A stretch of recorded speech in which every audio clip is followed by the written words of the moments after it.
लोकतंत्र का महापर्व 2024 और 2024 में सबसे महत्वपूर्ण बात थी वोट डालना।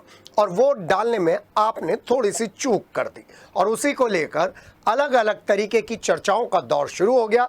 तो हमने भी निष्पक्ष चुनावी विश्लेषण एक कार्यक्रम स्टार्ट किया जिसमें हम जान सकें अलग अलग पार्टी के नुमाइंदों से कि क्यों ये लो वोटिंग परसेंटेज हुआ।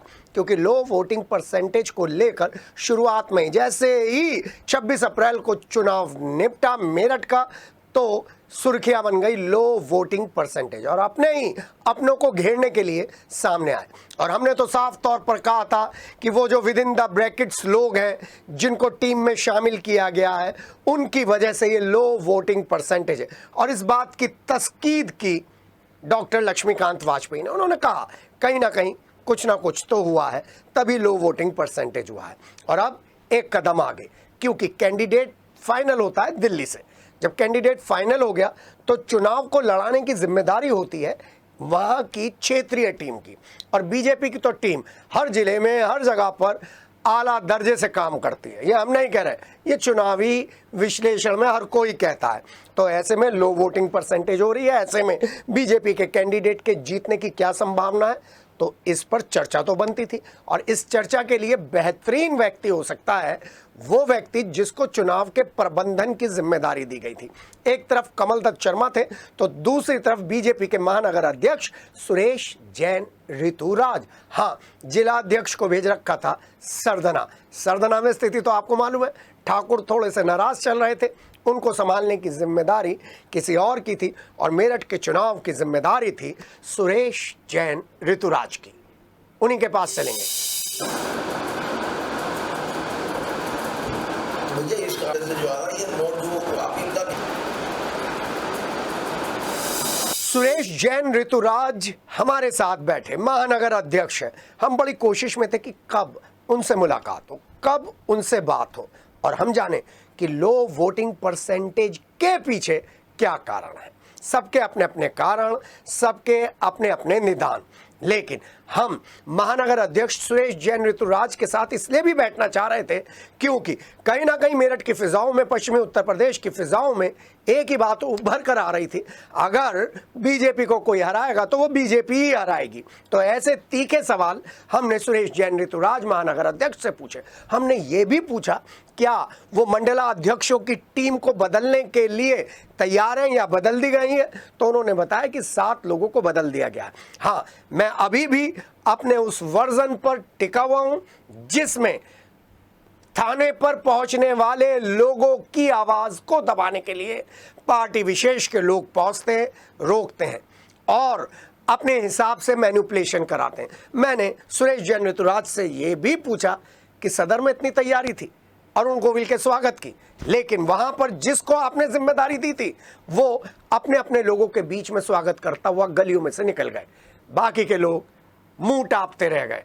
क्या ये भी लो वोटिंग परसेंटेज का कारण है? और मैंने ये भी पूछा कि 2024 में 4 जून के बाद महानगर अध्यक्ष कैसे काम करेंगे और अपने कार्यकर्ताओं के लिए क्या कहना चाहते हैं। जरा सुन लीजिए ये दिलचस्प बातचीत। निष्पक्ष चुनावी विश्लेषण, और निष्पक्ष चुनावी विश्लेषण 4 जून से पहले होना इसलिए भी ज़रूरी है जिससे उन लोगों की सोच पर विराम लगे जो अफवाह फैलाकर दूसरे तरीके के फ़ायदे उठाते हैं। और इसमें हमने सत्ता पक्ष के और विपक्ष के दोनों लोगों को शामिल किया है। और जब 2024 के मेरठ के चुनाव की बात हो और यहाँ पर महानगर अध्यक्ष सुरेश जैन ऋतुराज से बात ना करें तो ये कैसे हो सकता है। हमने अपने हर प्रोग्राम में, चाहे हमने कैंट विधायक अमित अग्रवाल जी के साथ प्रोग्राम किया हो, चाहे राजेंद्र अग्रवाल जी के साथ या डॉक्टर लक्ष्मीकांत वाजपेयी के साथ, हर बार हमने आपसे यही वादा किया है कि महानगर अध्यक्ष सुरेश जैन ऋतुराज से ज़रूर बात करेंगे और जानने की कोशिश करेंगे कि चुनावी इक्वेशन उनके हिसाब से क्या कहती है। जी हाँ, तो उसी चुनावी निष्पक्ष विश्लेषण में हमारे साथ महानगर अध्यक्ष सुरेश जैन ऋतुराज हैं। गर्मी पूरी पड़ रही है, सियासी तापमान भी बढ़ता जा रहा है और 5वें चरण का चुनाव भी चल रहा है और हमारे साथ हैं सुरेश जैन ऋतुराज महानगर अध्यक्ष। आप इन्हें एक उपन्यासकार के तौर पर भी जानते हैं, समाज सेवी के तौर पर भी जानते हैं और हम राजनीतिज्ञ के तौर पर भी जानते हैं। सर स्वागत है सिटी हलचल पर। जी भाई साहब, इस बार चुनाव बहुत अलग मोड पर चला बीजेपी का। वो तामझाम, वो पूरा शोर अब की कुछ नीचे लेवल पर था। नहीं, मैं तो ऐसा नहीं मानता, क्योंकि ऐसा कोई कार्य नहीं है जो चुनाव के अंदर होता है और ना हुआ हो।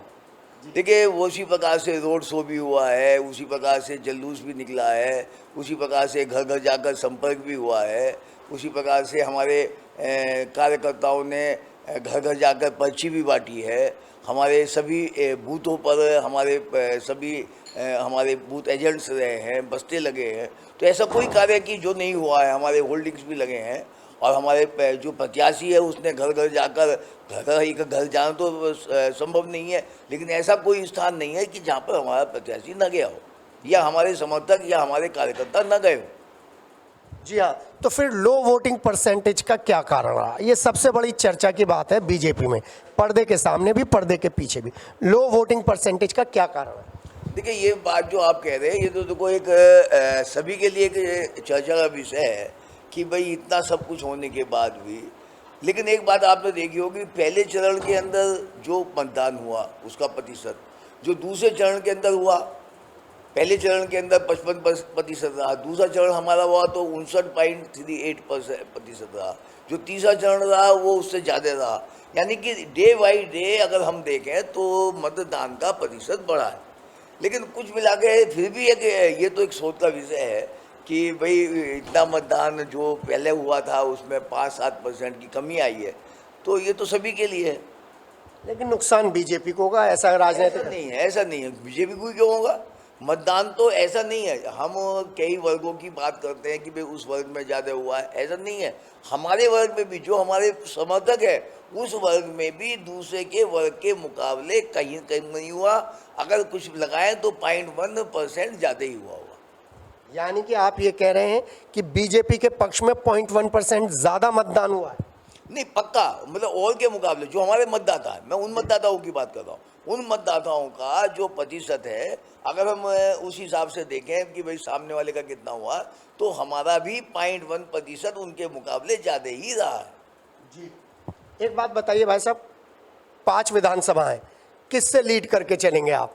कहाँ से लीड करके चलेंगे? देखो, एक तो कैलकुलेशन तो आपने कर ली होगी। एक तो सबसे बड़ा भाई है ही कैंट विधानसभा, वहाँ से हम निश्चित रूप से इस बार 1.25 लाख वोटों से जीतेंगे। ये तो हम जीतेंगे। देखिए, शहर विधानसभा है जो हम समझते हैं कि हम लूज करेंगे। बाकी 3 विधानसभा, हापुड़ विधानसभा, किठौर विधानसभा, दक्षिण विधानसभा, ये तीनों विधानसभा अगर मोटे तौर पे देखें तो इसमें जो जीत हार होगी वो 5-7 हज़ार के ऊपर होगी। शहर वाले में?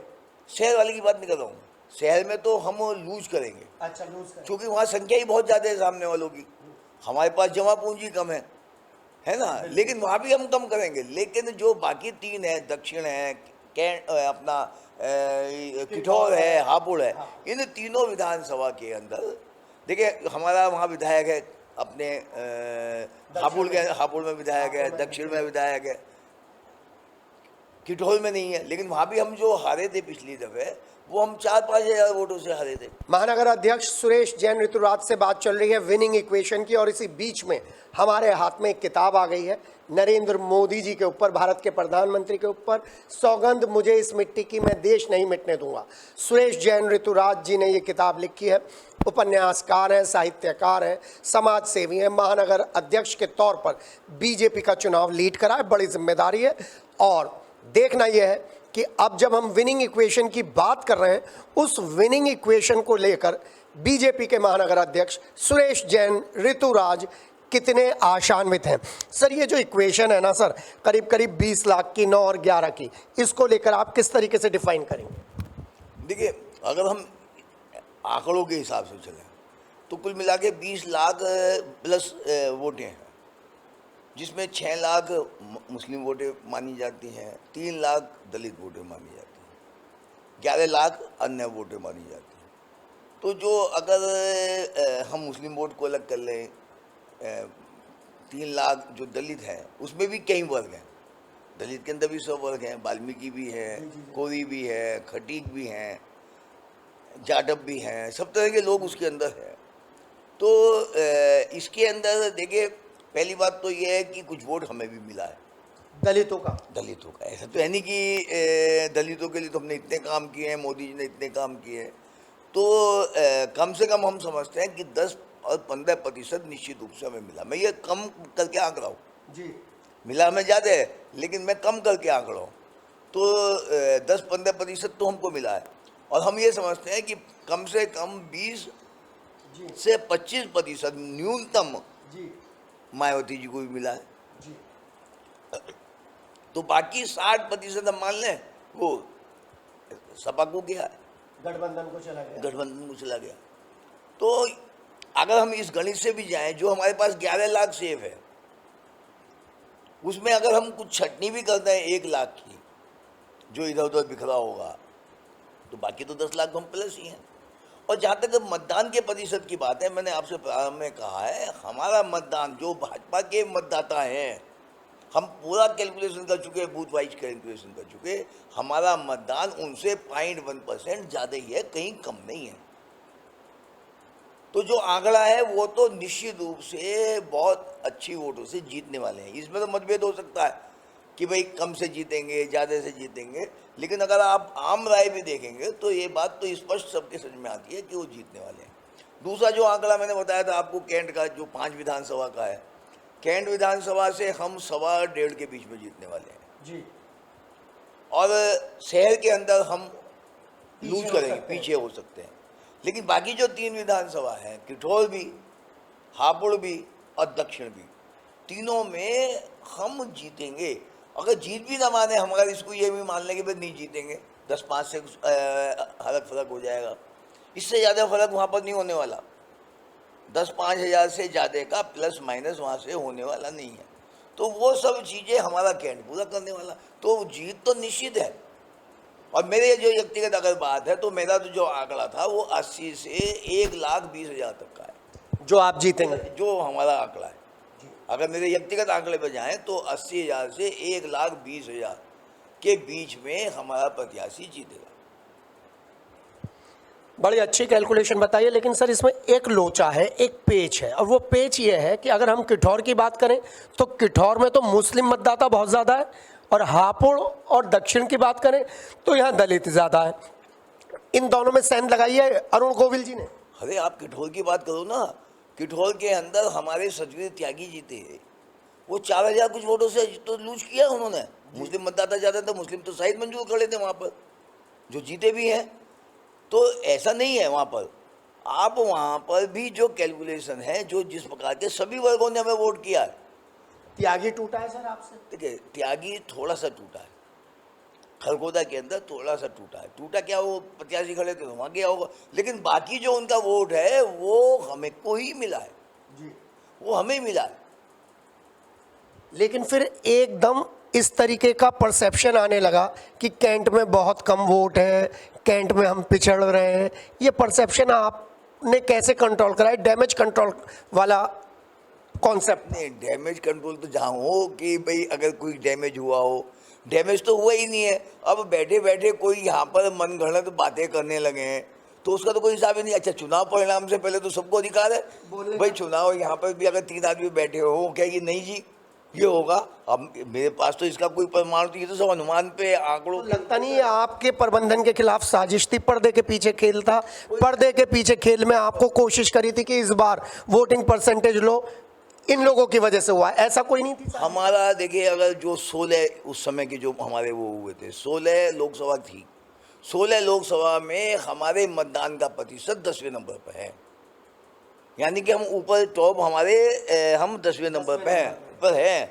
हमने पता नहीं कितनों को पछाड़ा है। तो ऐसा नहीं है कि हमारा कम हुआ, हमारा हाईकमान, हमारा क्षेत्र, हमारा प्रदेश सब पूरी तरीके से निश्चिंत है, चूँकि उन्होंने जितने भी आंकड़े लगाए हैं उनके पास भी अपने रिसोर्सेज है।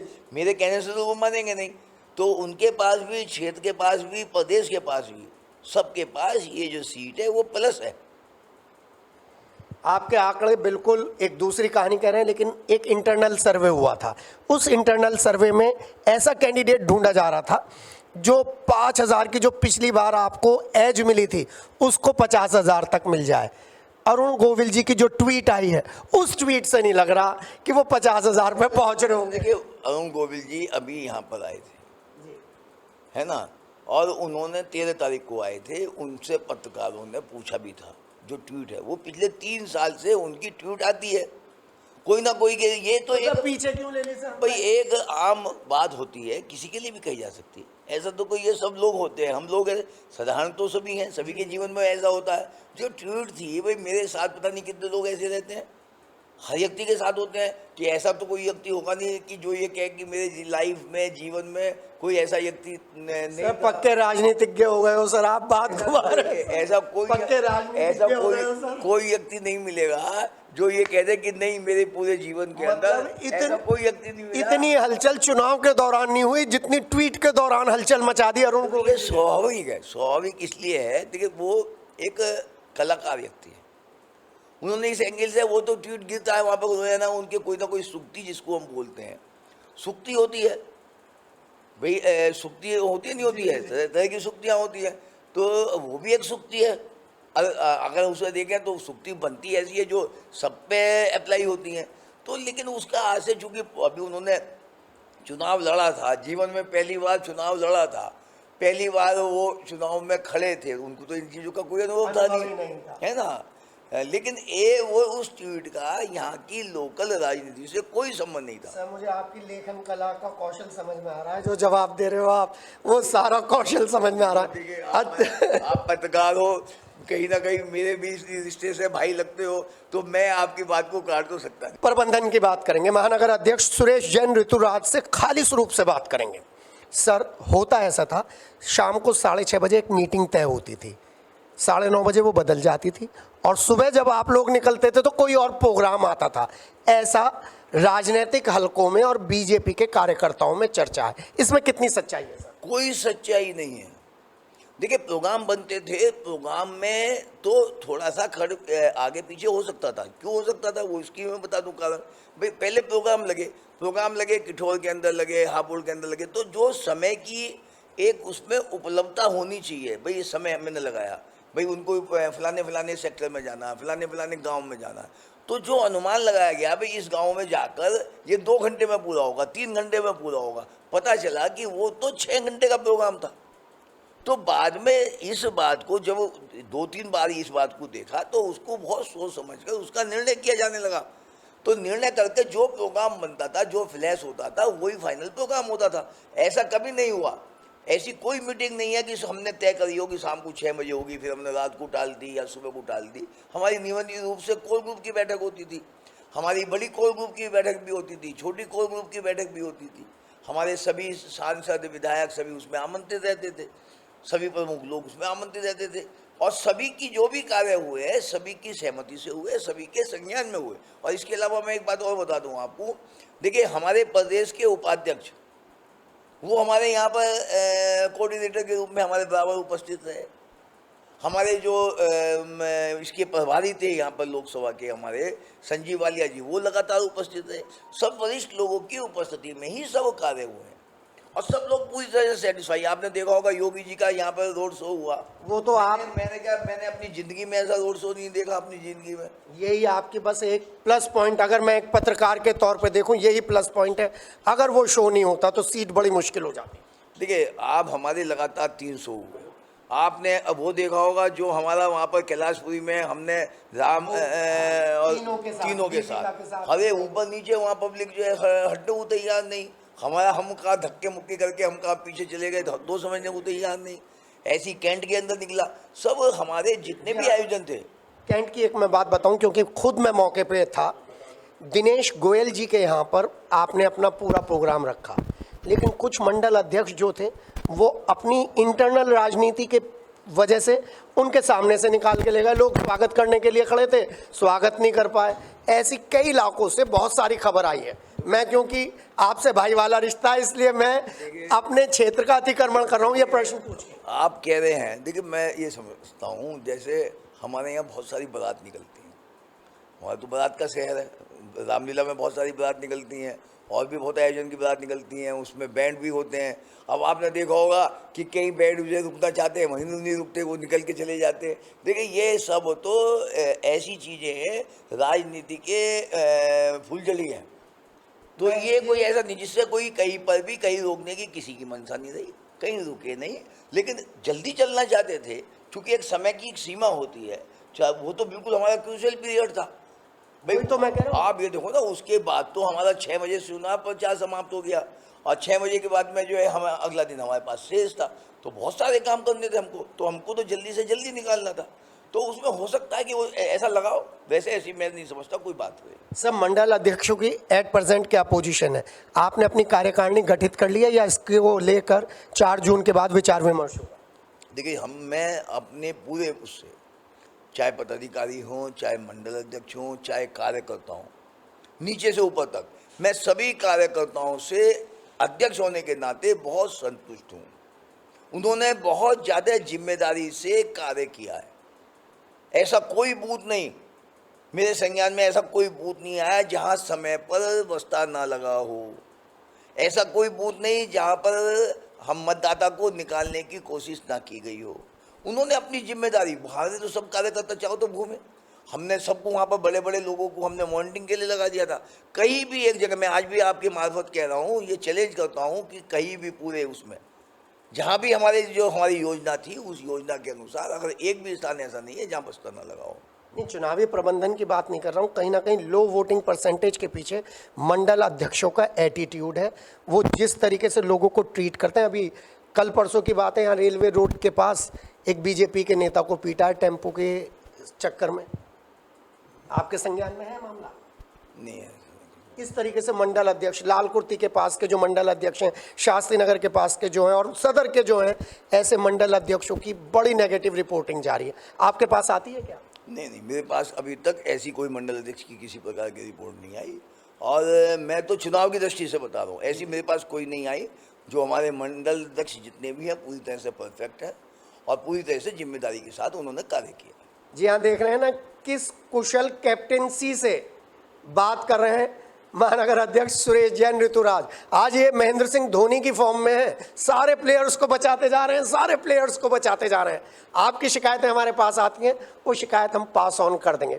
सर, 4 जून के बाद सुरेश जैन ऋतुराज किस तरीके से अपनी टीम को गठित करेंगे या पुरानी टीम के साथ चलेंगे? चुनाव से अलग भी बात कर लें। देखिए ये तो निर्णय हमारे हाथ में नहीं होता, ये निर्णय तो हाईकमान के प्रदेश और क्षेत्र के अधिकार क्षेत्र की बात है। हमें तो जहाँ पर जैसा निर्देश मिलेगा कि भाई ये कार्य इस प्रकार से करना, परिवर्तित करना है, नहीं करना है, अभी तो यही दो सब, अब बहुत सारी चीज़ें चुनाव परिणाम पर निर्भर करती है ना। तो 4 तारीख को जब चुनाव आ जाएगा, जो हम समझते हैं कि हमारी उसी पक्ष में आने वाला है, बड़ी संख्या में, मतलब बड़ी बहुमत के साथ में हम जीतने वाले हैं। और जैसा मोदी जी ने 400 पार का नारा दिया, तो भगवान शायद हमें वहाँ तक निश्चित रूप से हम उसके आसपास पहुँचने वाले हैं। तो जो परिणाम जिस प्रकार से आएंगे, उन परिणामों पर देखो, राजनीतिक क्षेत्र में जो बहुत सारे निर्णय होते हैं वो समय अनुकूल होते हैं। तो समय जैसा होगा, जैसा वातावरण होगा, जैसा परिणाम आएगा, तो उस समय हाईकमान जैसा निर्णय लेगा हम तो उसका पालन करेंगे। अगर वहाँ से ये आया कि भाई नए सिरे से करना है तो नए सिरे से होगा। उनका ये निर्णय आ गया कि नहीं, आपकी भी छुट्टी है, हम आगे की जिम्मेदारी अन्य आपको कोई देंगे, तो ये सब निर्णय हमारे यहाँ, तो हम तो एक कार्यकर्ता है, जो भी हमारा क्षेत्र, प्रदेश या राष्ट्र हमें निर्देश देगा उसका हम पालन करेंगे।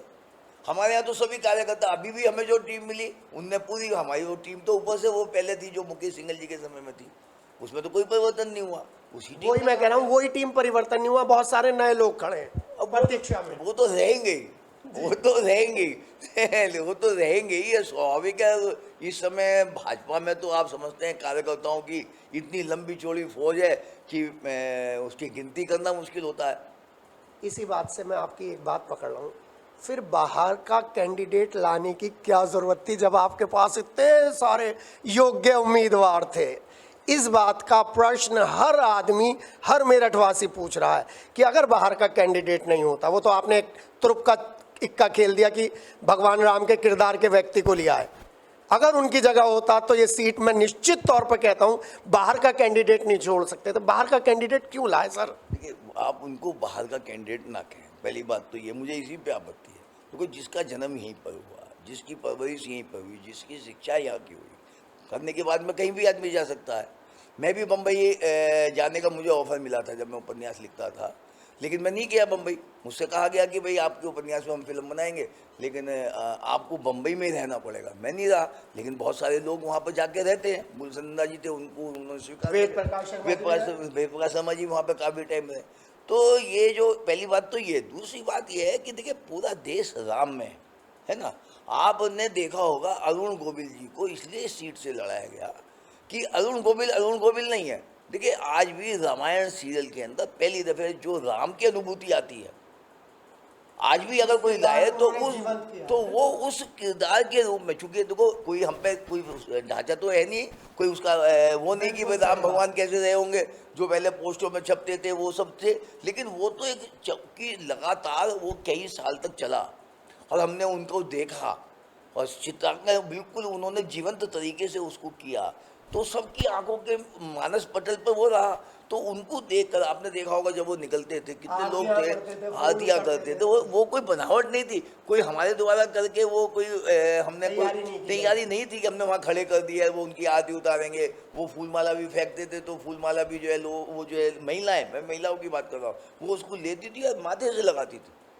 तो ये सदाभाव वो अरुण गोविल के लिए नहीं था। अरुण गोविल के उसमें जो छिपा हुआ राम था, उस राम के प्रति उनकी श्रद्धा थी। और इसीलिए हाई कमान ने कि भाई ये यहाँ पर खड़े होंगे, यहीं के रहने वाले हैं, खड़े। अगर वो ऐसी बात होती तो उन्हें कहीं से भी खड़ा किया जा सकता था, अयोध्या से भी खड़े हो सकते थे, बम्बई रहते हैं बम्बई से भी खड़े हो सकते थे। राम तो वो वहाँ भी हैं, राम वो ऐसा तो है नहीं, पूरे देश में तो सबसे बड़ी बात थी, पूरे देश में तो मान्यता उनकी राम के रूप में है ही। वो केवल मेरे सालों ने थोड़ी रामायण देखी है, वो तो पूरे देश ने देखी है, पूरे विश्व में देखी गई।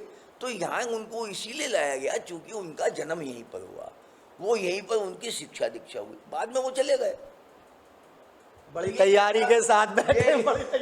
ये कहना कि वो भारी थे। लेकिन एक बात समझिए, खुदा ना खास्ता 1% तो आप छोड़ेंगे, अगर 1% रिजल्ट पलट गया, परिणाम पलट गया, फिर कितना बड़ा मैसेज जाएगा भाई साहब? देखिए, अब वो जितना आपने महिमा मंडन किया है, 1% पलट गया परिणाम, फिर जो अब तक की बात, रावण की पत्रकार तो ये हेडिंग बना के सेट करके बैठे, रावण के ससुराल में राम हारा, वो सेट करके बैठे। देखिए अगर मगर का तो देखो अलग क्वेश्चन है, लेकिन लेकिन मैंने आपको नहीं बोलता, आप जो ये कह सकता हूँ कि जो ये निर्णय किया ऊपर, वो बिल्कुल ठीक निर्णय था। साहित्यकारों की बात करी, यहाँ के साहित्यकारों में वेद प्रकाश शर्मा जी का नाम है, आपका बहुत बड़ा नाम है, बहुत सारे नाम है, उनके लिए कुछ करने जा रहे हैं आप? देखिए, वेद प्रकाश शर्मा तो ऐसा नाम है जिसने पूरे विश्व के अंदर साहित्य जगत को एक ऐसी ख्याति, जैसे एक देवकीनंदन खत्री थे, आपने देखा होगा देवकीनंदन खत्री थे, उन्होंने जब हिंदी के उपन्यास नहीं पढ़ते थे, कोई जानता नहीं था, जनक थे वो जनक थे, उनके एक फार्म छपता था और लाइन में लगकर उसकी इंतजार की जाती थी। तब से ये हिंदी का उपन्यासों का प्रचलन प्रारंभ हुआ। ऐसे ही हमारे वेद प्रकाश शर्मा जी थे, हाँ वे हमारे परम मित्रों में से थे, हम दोनों की तो जोड़ी साथ साथ रहे, 15 साल हम साथ साथ पार्टनर भी रहे, और मैंने ही उनको एज ए राइटर इंट्रोड्यूस भी किया। तो इतना वेद प्रकाश शर्मा जी आज हमारे बीच नहीं है, जल्दी चले गए। निश्चित रूप से साहित्य को कितनी बड़ी हानि हुई है मैं बता नहीं सकता, मेरठ को बहुत बड़ी हानि हुई है। और अभी हमने नगर निगम के अंदर महापौर जी श्री हरिकांत अहलुवालिया जी के उन्होंने हमारा वीर निवेदन स्वीकार किया, और जो वेद प्रकाश शर्मा जी के नाम पर एक उनके निकट ही पार्क में एक उनका पार्क जो है उनके नाम से हमारा जब यह आचार संहिता समाप्त हो जाएगी 4 तारीख को, तो उसके बाद में वो बनने जा रहा है। ये भी है। अब ये प्रश्न मैं जनता की तरफ से पूछ रहा हूँ, क्योंकि मैं जनता के बीच में रहता हूँ। वो उन्होंने मुझे स्पेशली कहा है कि आप बीजेपी के महानगर अध्यक्ष से ये सवाल ज़रूर पूछेगा, सर आपके जितने भी मंडल अध्यक्ष हैं, आपके जितने भी ऑफिस बियरर हैं, अगर वो कोई गलती करते हैं या संविधान से ऊपर उठते हैं तो वो कहीं शिकायत कर सकते हैं? कोई ऐसा प्रकोष्ठ है जहाँ पर उनकी शिकायतें की जा सकती हैं, उनका नाम गुप्त रखा जा सकता है और आप कार्रवाई कर सकते हैं? ऐसा कोई प्रकोष्ठ आप कल्पना कर रहे हैं उसकी? नहीं, देखो हमारे यहाँ ऐसा कोई प्रपोज किसी प्रकार का, होना चाहिए सर। देखिए ये तो हमारे यहाँ तो सब चीज़ें जो है हमारी भाजपा में मैं कहा करता हूँ कि 1000 आंखें हैं। 1000 आंखें से क्या तात्पर्य है, मैं जो करता हूँ अच्छा करता हूँ तो, बुरा करता हूँ तो, मेरे हर कार्य को 1000 आंखें देख रही हैं, जो परख रही हैं और मेरे किए का कहीं ना कहीं समीक्षा भी कर रही हैं। तो यहाँ पर कोई छिपता नहीं है। आज आप मेरा यहाँ पर इंटरव्यू ले रहे हैं तो ये भी, तो ये तो खैर चूंकि उसमें आ जाएगा, लेकिन अगर यहाँ पर बैठ कर भी हमारी मुक्त रूप से ले रहे होते बात तो- हाँ, तो भी जो है ये छिपने वाला नहीं है। हमारे यहाँ 1000 आंखें हैं, तो अच्छा करेगा तो, बुरा करेगा तो, ये बात भी आप समझ लीजिए, अगर कोई बुरा करेगा तो कहीं ना कहीं उसको उसका नुकसान भी सहना पड़ेगा। और ऐसी ही बहुत सारी यहाँ पर मिसालें हैं जो मैं आपको इस पर नहीं माइक पे नहीं बताऊंगा, लेकिन बहुत सारी मिसालें हैं जहाँ पर जिनकी रिपोर्टिंग हाईकमान में गलत गई तो उसके दुष्परिणाम उन्हें भोगने पड़े। अच्छा भी है, हमारे यहाँ अगर कोई बनता है और आगे बढ़ता है तो कुछ ना कुछ अच्छाई भी उसके अंदर होती है। सर मैं इसलिए कह रहा हूँ कि कल मैं डॉक्टर लक्ष्मीकांत वाजपेयी के साथ बैठा हुआ था। मैंने उनसे सवाल पूछा कि 4 जून के बाद किस रोल में देखेंगे आप अपने आप को। एक तो उन्होंने कहा कि या तो जो मुझे कोई जिम्मेदारी दी जाएगी मैं वहाँ जाऊँगा, नहीं तो मेरठ में जो ये डिपार्टमेंट्स ने और पुलिस ने इतना भ्रष्टाचार फैला रखा है उसके लिए चीख चीख के चिल्लाएगा डॉक्टर लक्ष्मीकांत वाजपेयी। मैंने उस परिप्रेक्ष्य में सवाल पूछा। देखिए ये तो जो उन्होंने जवाब दिया बिल्कुल ठीक दिया। ये तो हम लोगों का, हमने भी यहाँ पर अगर प्रशासन की कोई कमी तो हम प्रशासन के पास गए और हमने उनको आगाह किया है, लेकिन चूंकि हम सत्ता पक्ष में हैं तो हमारा जो उनको अंकुश लगाने का, उनको ठीक करने का हमारा वो जो कार्य है वो एक अलग परिप्रेक्ष्य में होगा। अगर हम सामने विरोधी उसमें होंगे तो वो दूसरे तरीके से होगा, लेकिन होगा पक्का। हम कहीं भी प्रशासन का मामला हो, किसी डिपार्टमेंट का मामला हो, हम शांत रहने वाले नहीं हैं। हमारे ना प्रतिनिधि शांत रहने वाले हैं, ना संगठन शांत रहने वाला है। जब मैं आपको याद दिला दूँ, जब मैं पिछली बार महानगर अध्यक्ष था जी तो सपा की गवर्नमेंट थी, बड़ा मुश्किल टाइम था। बड़ा मुश्किल टाइम। तब हमने यहाँ मेरठ के 16 थानों में 2 बार वहीं पर बैठकर हमने धरना प्रदर्शन किया। तभी हमने सपा का विरोध में डीएम कार्यालय पे भी, आपके खिलाफ मुकदमा भी हुआ सर? कोई मुकदमा नहीं हुआ। एक मैंने ये लेकिन अब हम धरना प्रदर्शन करेंगे हमारे खिलाफ मुकदमा हो जाता है, ये लोग कहते हैं। ये इसलिए हो जाता है, हमने अगर हम अपनी किसी को क्षति पहुंचाएंगे, हम सरकारी संपत्ति को क्षति पहुंचाएंगे, बिना हम शांतिपूर्वक में हो रहा है सर। अरे अब हम करने ऐसे नहीं होगा। हम कोई अधिकारी की अवहेलना कर उसका मान सम्मान सम्मान करेंगे, वो बिल्कुल सही कह रहे हैं आप। चलिए दूसरा विषय से अलग आते हैं। मेरठ कॉलेज को लेकर क्या प्लानिंग है? क्योंकि मेरठ कॉलेज में एक दिन रात में पहुंच गया नए साल पे, वहाँ पार्किंग बनी हुई थी सर, वेलवेट पार्किंग बनी हुई थी अलेक्जेंड्रा की। आप किस तरीके से मेरठ कॉलेज के प्रबंधन को अति उत्तम स्तर पर लेकर चलेंगे? ये मैंने एक छोटा सा उदाहरण दिया।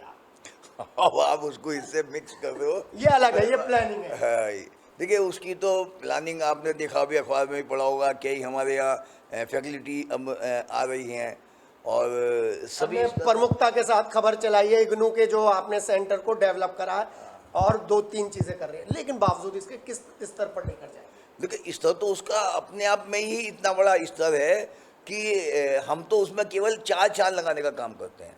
अभी हमने जो जफरवाला बाग है ना, वहाँ पर जो पहले तो हमसे छीनने जैसी स्थिति में आ गया था, हमने लड़ाई लड़ी तो कैंटोनमेंट बोर्ड से वो हमको मिला, हमारे नाम वो हो गया।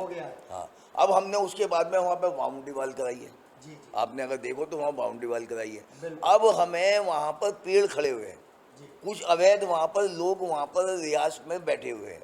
हम चाहते हैं कि वो पूरा जो हमारा जफरवाला बाग है, वो जो हमारे बच्चे जो यहाँ पर स्कूल के कॉलेज के बच्चे हैं उनके लिए प्ले ग्राउंड बने, वहाँ पर उनके एनसीसी के लिए, अन्य के लिए एक बड़ा, चूँकि भाई विक्टोरिया पार्क हो गया, ये हो गया, 2 होने पर वहाँ पर हमारी जो गतिविधियाँ, आपको पता है मेरठ कॉलेज के अंदर हमारे 1 से 1 खिलाड़ी निकलते हैं इंटरनेशनल लेवल पर, न जाने कितनों ने, आपको नाम बताने की जरूरत नहीं है, लाइन लगा के वहाँ से निकलते हैं। तो हम इसको और डेवलप करते हैं, बने, बैरिस्टर बने, प्रधानमंत्री बने हैं। तो ऐसा कोई क्षेत्र नहीं है, चाहे स्पोर्ट्स का हो, जुडिशरी का हो, काहे का भी हो। एक अतिक्रमण कर लूँ सर, अगर आपकी वहाँ पे पार्किंग बने व्हीलर्स क्लब की या सॉरी अलेक्जेंडर क्लब की, तो आपको फ़ोन करूँ, आप एक्शन लोगे? हम प्रयास करेंगे। जी जी जी। तो आपने आप बात कही है ये आपको वो एक ऐसा संस्थान है 1885 का, शराब पीने वाले, खेलने वाले वहाँ पे अपनी गाड़ी खड़े करें और अपने बाप की जगह समझें। सर मैं तो मेरठ के होने के नाते मुझे तो दुख होता है। आपको होता है सर साहित्यकार के नाते, बीजेपी के नाते नहीं, साहित्यकार के नाते? सर देखिए, एक बात तो मैं इसमें थोड़ा प्रतिरोध करूँगा कि अलेक्जेंडर कल में केवल एक ही बात जो आपने कही है केवल वो नहीं है। सर मैं दिखा दूंगा सर, ऐसा नहीं है। देखो, मैं भी दोस्तों के साथ बैठा हूँ, आप भी जानते हैं मेरी बात में सच्चाई है। मैं भी वहाँ पर कई बार मुझे आमंत्रित कर लेते हैं वो तो, लेकिन मैं तो वहाँ पर कॉफ़ी मंगा के पीता हूँ। आप तो जैनी है, शुद्ध जैनी है। कॉफी और वहाँ पे मंगा के, ये तो अगर आप अभी वहाँ राजनीति में नहीं होते तो आपके मेला लगा वहाँ पर अभी उसका तो कॉफी आई मेरे लिए, उन्होंने कॉफी का अलग स्टॉल लगा रखा था। सर देखो, मुझे पत्रकार के तौर पे आप कितने नंबर की रेटिंग देते हो? सर पत्रकार के तौर पे कितने नंबर की रेटिंग देते हो आप? वो तो जहाँ तक व्यक्तिगत की बात हो तो 100%। तो सर मैंने भी कोई तथ्य देखकर आपको बताया होगा। चलो, मैं ना उसका मेंबर हूँ तो मैं उस पर कोई कमेंट्स नहीं करूँ। लेकिन मेरठ कॉलेज को बचाना है सर। नहीं, मेरठ को भी बचा रहेगा। ठीक है सर, अपने कार्यकर्ताओं को क्या संदेश देंगे? इतनी बड़ी लड़ाई लड़ी है आप लोगों ने और जीत का दावा कर रहे हैं, तो कार्यकर्ताओं का बहुत बड़ा योगदान है। भारतीय जनता पार्टी का जो कार्यकर्ता है, हम उसे देवतुल्य कार्यकर्ता कहते हैं, ऐसे नहीं कहते हैं। जो वास्तव में कार्यकर्ता भारतीय जनता पार्टी का है वो दिन रात मेहनत करता है, अपने पास से पैसा लगाता है। ऐसे ऐसे कार्यकर्ता हैं जो चुनाव से पहले दिन निकलते हैं और पोलिंग बूथ पर जाकर बैठते हैं और सुबह से लेकर शाम तक तपस्या करते हैं। उन्हें कुछ नहीं चाहिए, ना उन्हें विधायक बनना, ना सांसद बनना, ना उन्हें मंत्री बनना, लेकिन वो यही सबसे बड़ी पूंजी भारतीय जनता पार्टी के पास है और अन्य किसी के पास नहीं है। हमारा सूचीबद्ध कार्यकर्ता है, उसके अलावा भी कार्यकर्ता जिसको हम सूचीबद्ध नहीं कर पाते, लेकिन सबके अंदर एक समर्पण की भावना है, सबके अंदर एक राष्ट्रवाद की भावना है, कहीं ना कहीं है। औरों के मुकाबले अगर देखें तो हमारा कार्यकर्ता ऐसा है और मुझे तो फक्र है, मुझे तो गर्व है इस बात पर। अध्यक्ष होने के नाते मैं तीसरी बार अध्यक्ष बना हूँ। मैं तो कार्यकर्ता को देखा है और कार्यकर्ता के लिए मैं जितना कार्यकर्ता ने किया, मैं उसकी जितनी भी प्रशंसा करूँ उतना कम है, जितनी भी प्रशंसा करूँ उतना कम है। जी हाँ, इसलिए मैंने कार्यकर्ताओं के काम करने के तरीके पर सवाल नहीं पूछा, क्योंकि मैं जानता हूँ बीजेपी का समर्पित कार्यकर्ता अनुशासित है और मन से काम करता है। सर हमसे बात करने के लिए बहुत धन्यवाद, बहुत धन्यवाद। देखो, धन्यवाद तो आपका है जो इतना धूप में चलकर आप यहाँ पर आए और मेरा आप यहाँ पे मुझे भी कुछ कहने का अवसर मुझे आपने दिया। मैं अपनी बात को जनता के बीच में पहुँचा सकता हूँ और जनता का भी मैं आपके माध्यम से बहुत बहुत आभार व्यक्त करना चाहता हूँ। उन जनता ने भी धूप के समय, इतनी चिलचिलाती धूप के अंदर आकर उन्होंने 59.38 आज के वातावरण में उन्होंने किया। मैं उनका भी आपके माध्यम से बहुत बहुत अभिनंदन और स्वागत करता हूँ। जी हाँ, मैं कोई मौका नहीं छोड़ता जब सुरेश जैन ऋतुराज जी से बातचीत ना करूं, महानगर अध्यक्ष के तौर पर नहीं, एक साहित्यकार के तौर पर, एक उपन्यासकार के तौर पर।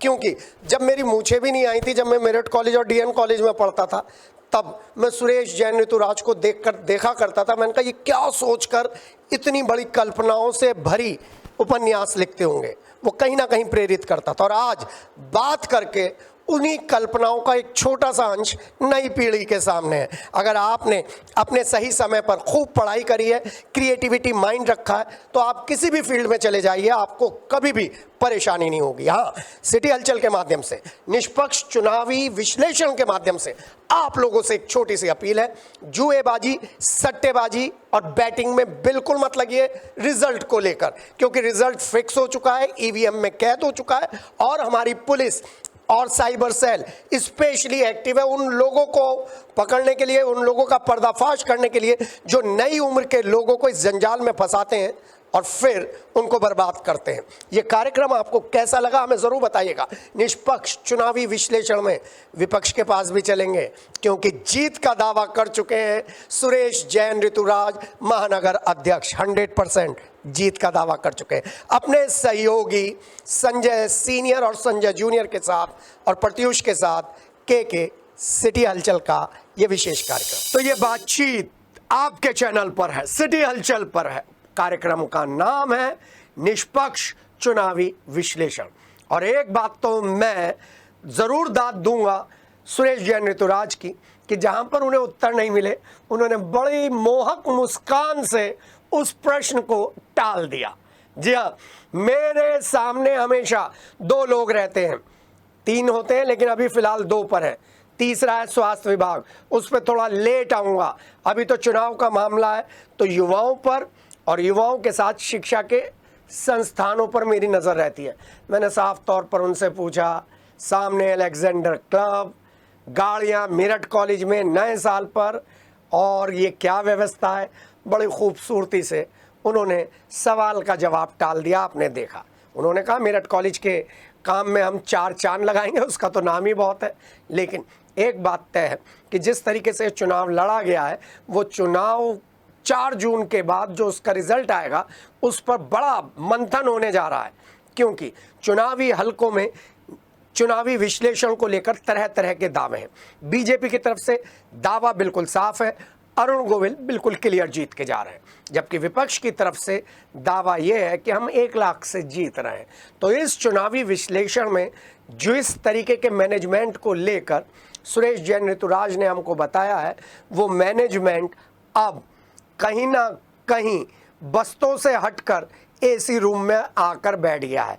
इस पर विवेचना होगी, चलेंगे। लेकिन हम सुरेश जैन ऋतुराज का धन्यवाद देना चाहेंगे कि उन्होंने साहित्य जगत की मेरठ की सबसे बड़ी शख्सियतों में शुमार स्वर्गीय वेद प्रकाश शर्मा जी के लिए एक पार्क के नामकरण का, सड़क के नामकरण का काम आगे बढ़ा रखा है।